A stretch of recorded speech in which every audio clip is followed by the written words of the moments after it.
Pensa só, o que é que um único salto pode dizer sobre um atleta? Olha, muito mais do que a gente imagina. Hoje a gente vai mergulhar em como esse movimento, tão simples na verdade, revela segredos incríveis sobre performance, diferenciando quem é pura potência de quem é pura resistência de um jeito que a ciência do esporte ainda está começando a entender. A questão que fica é essa: como é que um movimento, um único salto, pode contar histórias tão diferentes? De um lado, a explosão pura de um velocista, do outro, o fôlego de um maratonista. Parece até um quebra-cabeça, mas a resposta, acredite, está toda nos dados. Para a gente entender o poder desse teste, primeiro a gente precisa dar uma olhada no campo de batalha onde ele foi aplicado, o futebol profissional. É um esporte que exige muito, mas muito mais do que só fôlego. Na verdade, ele é decidido em momentos de pura explosão. Olha só esses números, é impressionante. Um jogador de elite corre uma distância enorme, claro, mas o que decide o jogo mesmo são essas ações de altíssima intensidade. Piques, saltos para cabecear, desarmes, são centenas de movimentos explosivos que separam a vitória da derrota. Tá, então como é que a gente mede essa capacidade explosiva que é tão crucial? A resposta é surpreendentemente simples. Vamos focar agora em um único teste que virou uma peça-chave na avaliação de qualquer atleta de ponta. Esse é o famoso salto com contramovimento, ou CMJ. A ideia toda é bem direta: medir a potência pura da parte de baixo do corpo. O atleta basicamente agacha rapidinho e, bum, explode para cima. É um teste rápido, super prático e que diz muita coisa sobre a capacidade de gerar força num piscar de olhos. O segredo do CMJ está na execução dele, que é bem controlada. As mãos ficam no quadril justamente para isolar a força só nas pernas. O movimento é um agachamento rápido e, em seguida, uma explosão vertical com força máxima. São 3 passinhos simples que entregam dados incrivelmente ricos sobre o perfil neuromuscular do atleta. E aqui que a análise fica fascinante de verdade. O estudo que a gente está vendo hoje comparou 2 grupos bem diferentes. De um lado, jogadores profissionais, já experientes. Do outro, jovens atletas da base, cheios de futuro pela frente.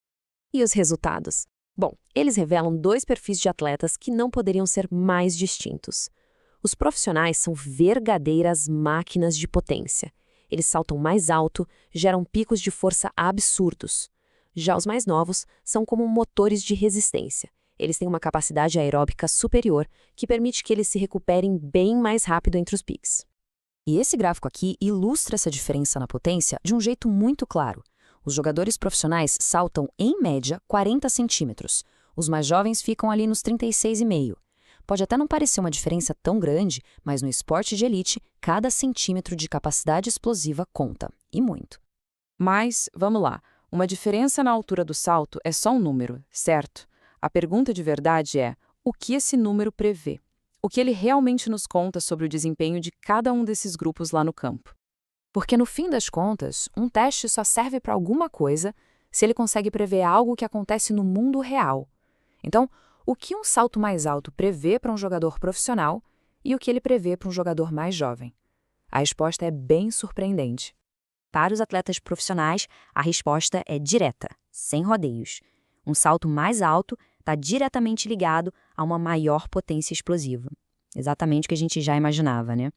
Mais especificamente, nos profissionais, a altura do salto tem tudo a ver com ser mais rápido nos piques e ter um pico de potência anaeróbica maior. Basicamente, a capacidade de saltar alto é um baita indicador de quão explosivo o atleta vai ser em campo. Mas agora, segura aí, vamos para o grupo dos jovens. E aqui a história muda da água para o vinho. O que o salto prevê para eles não é nada do que a gente está pensando. Nos jovens atletas, a altura do salto não se conecta com a velocidade do sprint, mas sim com a resistência aeróbica. É isso mesmo. Para eles, saltar mais alto é um indicador de que eles conseguem aguentar o tranco por mais tempo. É uma conexão que vai totalmente contra a nossa intuição. E a força dessa previsão para os profissionais é uma coisa de louco. Esse número, o R², mostra o quão forte é essa conexão. Nesse caso, só a altura do salto já consegue explicar quase metade do que diferencia a potência de pico de um jogador profissional para o outro. Para um único teste, isso é uau! É um poder de previsão incrível. Então, a pergunta óbvia que fica é: por quê? Por que o mesmo teste, tão simples aponta para características tão diferentes em grupos de idades distintas? A resposta, ao que tudo indica, está no desenvolvimento do atleta. Existem algumas explicações bem prováveis para isso. Primeiro, a maturação. O sistema neuromuscular dos jovens ainda está maturando, se desenvolvendo. Segundo, o foco do treino. Nas categorias de base, a prioridade é a habilidade, tática e não tanto a força bruta. E por último, claro, o tempo. Os profissionais simplesmente tiveram muito mais anos para construir aquela base de força que é necessária para gerar potência explosiva. O que tudo isso nos mostra, no final das contas, é uma visão muito mais ampla do que significa ser um atleta. Não é uma foto estática, sabe? É um filme. Um processo de evolução que não para. E essa citação resume tudo perfeitamente. A altura do salto não é só um número frio. É um indicador que muda de significado com o tempo. Ele reflete o estágio de desenvolvimento em que o atleta está, seja construindo a resistência na juventude ou atingindo o pico da sua potência na carreira profissional. O que nos deixa como a pergunta final para refletir. Se um teste tão simples pode nos contar histórias tão diferentes, isso nos desafia a repensar totalmente como a gente desenvolve atletas. Como podemos adaptar o treinamento para cada fase da carreira, entendendo que o caminho para o topo não é uma linha reta e que as necessidades de um atleta estão sempre em evolução.